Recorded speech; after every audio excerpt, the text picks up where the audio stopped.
Ne dayı? Şu kartoşkan Bir şey ne koyuyordur o? ya ne oğlum? Şampullar alayım mı? Şampu ibadet yak şaşırdılar aydım ara.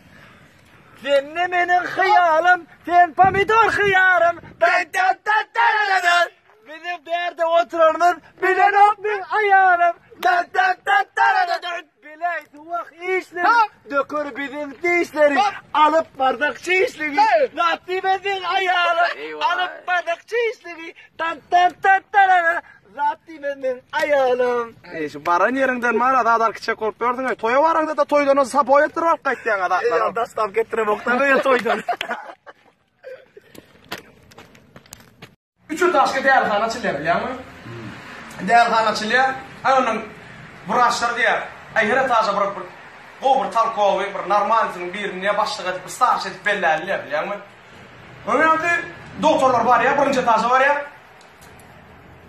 Gıdığım değerler diye adam. Gelip tarayıp korkuyor diye. Şunu hemen at diye biliyor musun? Şunu hemen at diye oğlum. Anırdan biri tarayıp koy diye biliyor musun? Ben ona sen borlu. Sen birinci taşın başlık diye. İkinci taşa çıkıyorlar. Şunu hemen deyip büyük korkuyor diye. Anırdan biri yok yere. Borlu sen değerlixanın ikinci taşın başlık diye.